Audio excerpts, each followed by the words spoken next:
I personally don't think that life has any meaning per se. So I don't really think you give it meaning, I suppose. Yeah, you need to find, for me at least, you need to maintain a degree of openness to things, I suppose, to learning.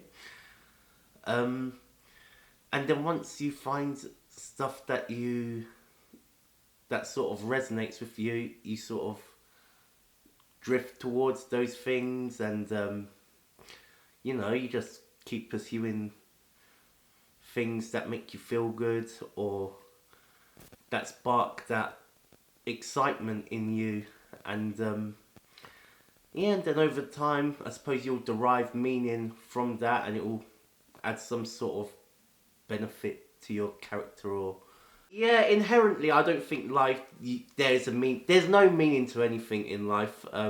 Really, you just do stuff because you like to do it. So you just have to find the stuff that you like. Do it till you can't do it no more, and yeah, it'll turn out right, I guess. But you retain that sort of sense of openness to learning. Yeah, I think you have to. I think that's very important because once if you're not open to learning, then you can't really develop anything really. So, like, for me at least, yeah, that's what I would say is you need to be open to learning and accepting, like we were talking about earlier, that you don't really know much about anything at all, really. So as long as you're open to the prospect of learning, you And new experiences as well. and so it's those new experiences that will allow you to ascribe meaning to life. Yeah, because life itself, like, in my opinion, life doesn't have any meaning inherently. And so, because life is a process, like it's the process of dying, I guess you could say. So that is what life is supposed to do. It's meant to end at some point. So the things you do along that process will make the process towards dying more enjoyable. It'll give you some sort of, I don't know. Yeah, I don't know. Maybe I'm just waffling a bit, but yeah. How do you find your own voice? That is a good one. I mean, that is something I've struggled with a lot. I suppose I do. I'm very aware of my own voice, like I'm using it now. Um, but confidence is an issue for me that I've had for a long time. I still do have that issue, but as you get older, I think you become more. It's a word like steadfast in who you are, or more certain of who you are, what you like and what you don't like, what resonate. Oh, that word again, resonates with you. So you have to have your own set of I don't want to say boundaries, but you need to know what is for you and what isn't for you. Once you've found those things, and you know what you like and what you don't like, and what works for you and what is within your sort of moral compass and stuff like that, and you can live by your own sort of compass, so to speak, you'll become more more certain of who you are. So I think, and more confident in your voice, because you know who you are, you know what is right by your brain or mind or spirit, whatever. So yeah, you sort of begin to learn how your voice sounds, how you should use it, how you can use it. I don't know. Yeah. How do you deal with loss? Now this is also a very good question, because I have not actually. I'm very fortunate actually in life that I've not really had to deal with it personally, and it's something that scares me quite a lot.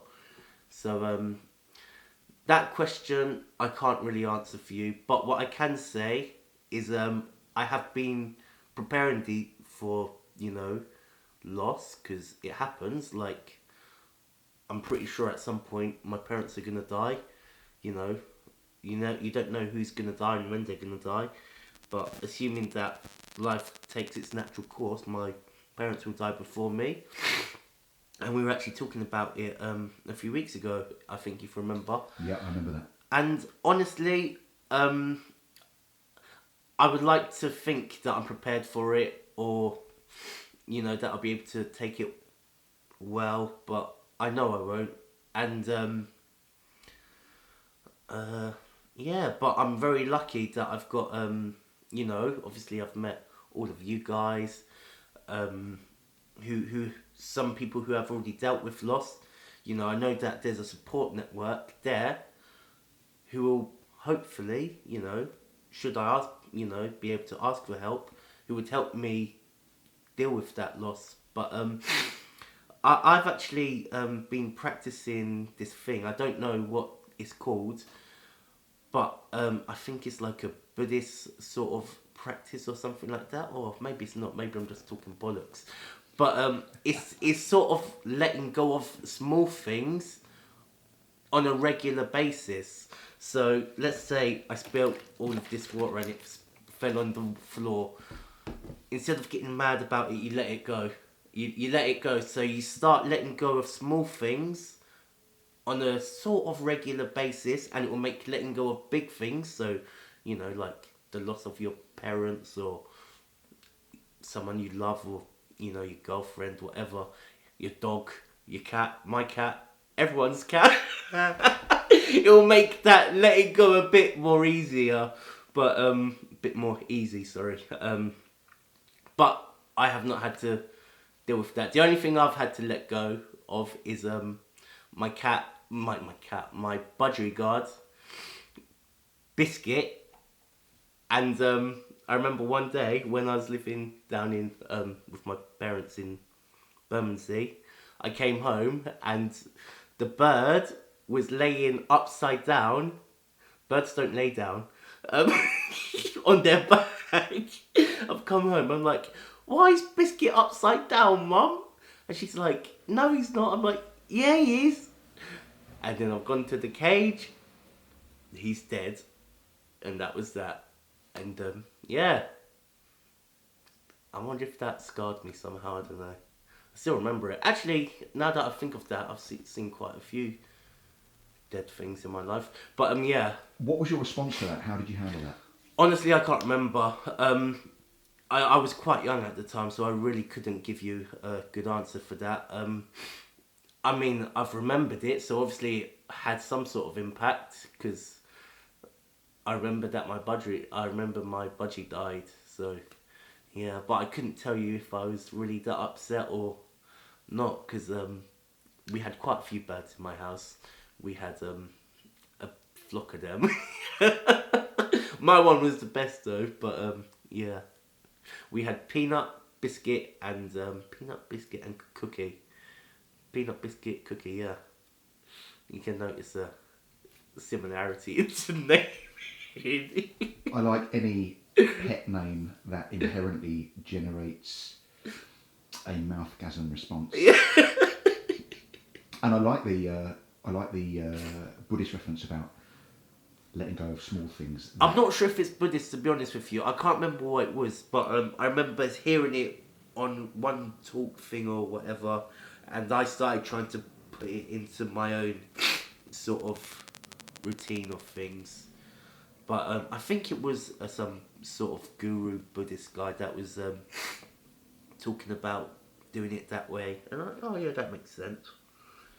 And since I have been doing it, it has it's definitely helped with me not getting so stressed out about small things that you, for instance, breaking a plate.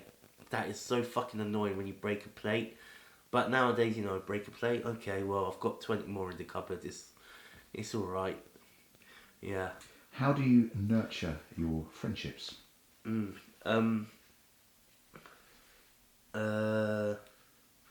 Well, I suppose it's all about attention. Like,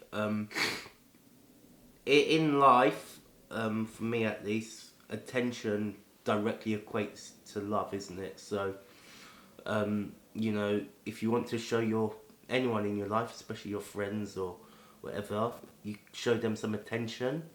You make an effort with your time to go and, you know, whether you can be there physically or not.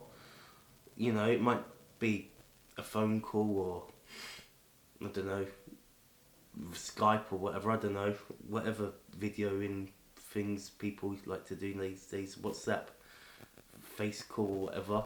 You know, you make an effort to show attention to the people you care about, and that, I think, nurtures the relationship just by giving your time to people, because time is the most valuable resource that we have as humans. So, you know, you got to use it wisely. So if you use it for your friends, you know, it's a pretty good investment, because if they're good friends, you know, they'll be there for you as well when you need them. We could literally be doing anything else in the world right now, but the fact that we're giving each other our time, does that mean in some sense that our bond of friendship is deepening? 100%. I would say so anyway, in my personal opinion, because you know, you didn't have to be here listening to me, and I didn't have to be here talking to your camera, Mr. Cannon. I love you a little bit more for it, brother. But yeah, I think attention is the key to any sort of relate, and especially from my side, what I've learned, especially in relationships, where I don't want to say selfish, but I've noticed that I can sort of be quite an inward person, and it makes it hard for me to like be open about my feelings in the past, even in my current relationship, and it can lead to a breakdown in communication.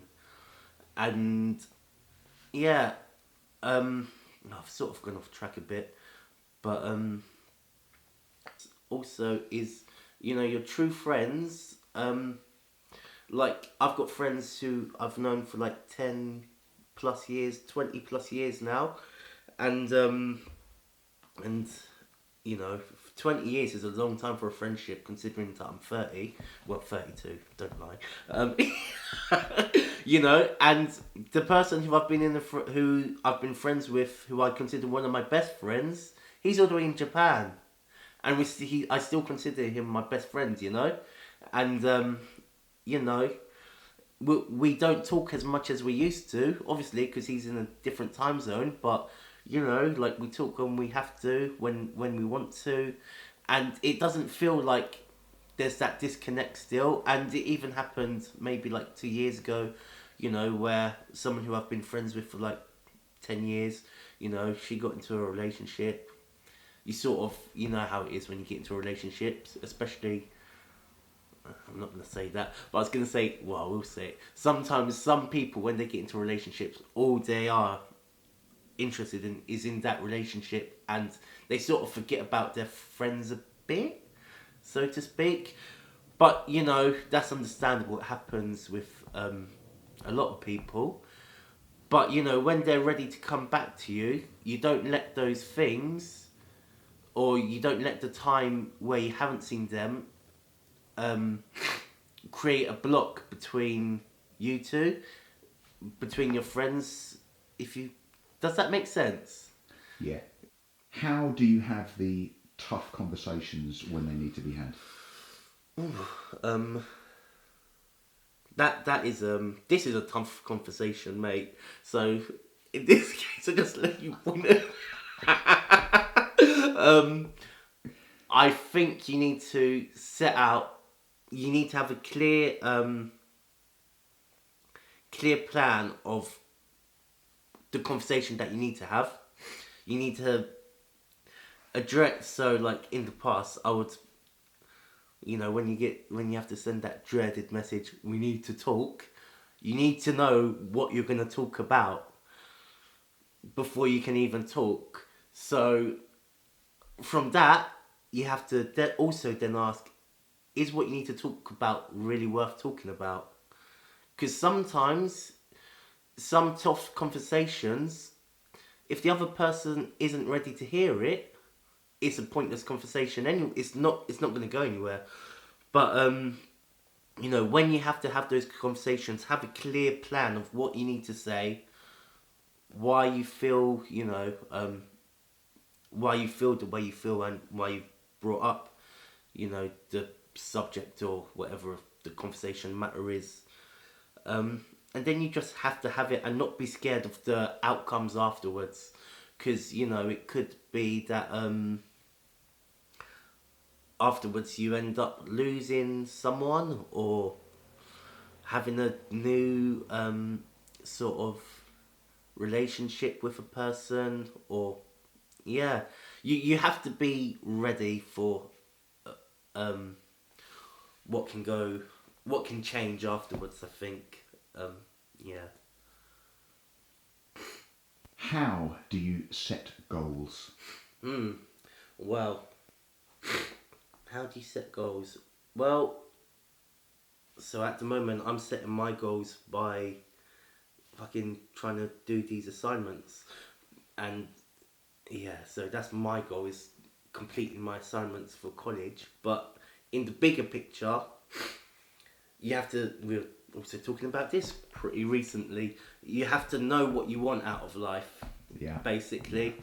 And if you know what you want requires, X amount of pounds or, whatever, you need to figure out a way of how you can get what it is that you need to get the things that you want.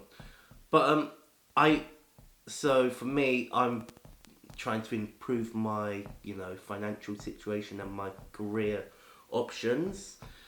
I think setting your goals though is one thing, but you also have to have like fail-safe sort of backup plan or methods to sort of deal with the things that can interrupt you from achieving your goals.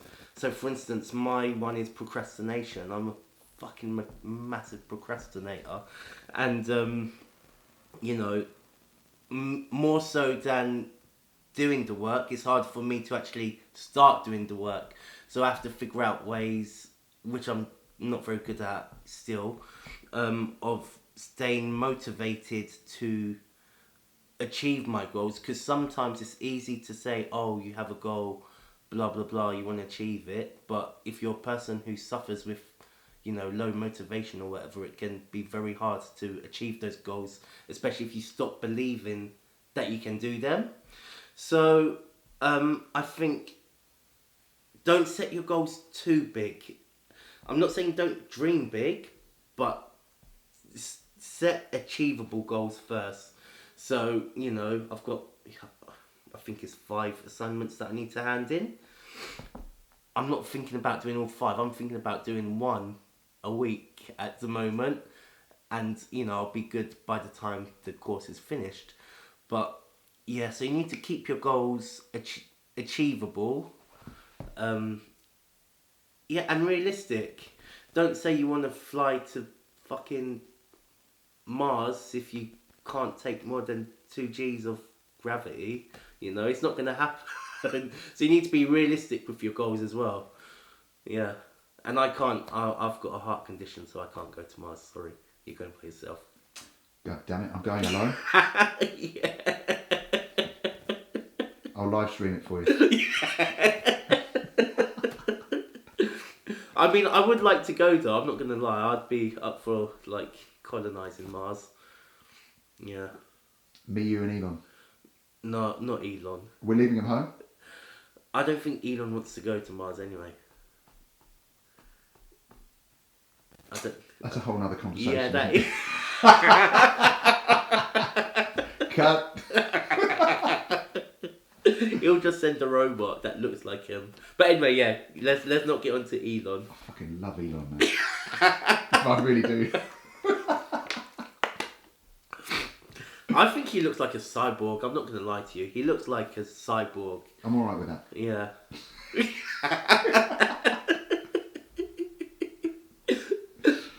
How do you fall in love with life? By staying humble, I think is a very good way for. You do that well. Yeah, I think if you can stay humble, then you'll be very grateful for the little things that you have. Because like I was telling you earlier, like not long ago, I was thinking about killing myself. I don't mean like 10 minutes ago. I mean a few years ago now. But yeah, I was feeling suicidal, and when I started to look at things in the bigger picture of my situation, I sort of realised, I'm feeling this way, even though I don't want to say technically, but in the wider picture, I've not really got much to feel that sad about in terms of my living situation, what I have in life, where I am, So I think if you can stay humble and grateful just for being alive it will help you to be in love with the smaller things in life, like a cup of tea, looking at a flower or something. And I think I also have the unique perspective of being a person that's provided care for lots of different people. So I think I'm personally very grateful for things like having my full mental capacity, because I support people who don't have mental capacity, and although like they don't know any better, they don't have any authority over their own life really. So I think just that alone makes me so grateful for life. And when you're grateful, you just naturally feel a sort of love for, tomorrow morning, yesterday evening, the next bowl of pasta. Yeah, so these sort of things help me to fall in love with life, or stay in love with life rather. I think it is not really, because we're all I don't know. Also, we shouldn't always be expecting to be in love with life when there's so much stuff that like, I don't want to say evil, but is quite sad in life, So we shouldn't always be thinking that we need to have this super optimistic outlook on life, Well, I mean, you should be optimistic, but you shouldn't be expecting to always be rosy, daisy, happy, because life is a process, and there's happy times and there's sad times, and you need both. Without sadness, you would have nothing to you would not have any sort of, you wouldn't have any way of knowing that you're happy unless you had a sad time to compare it to, vice versa. And life is a struggle from the moment you come out of, screaming out of your mum's womb or vagina, whatever you want to call it. It's a struggle from the get-go. So yeah, be grateful for that struggle, because yeah, it's all we have really. Lorenzo, thank you for sharing your life lessons. I don't know if there's any lessons there, but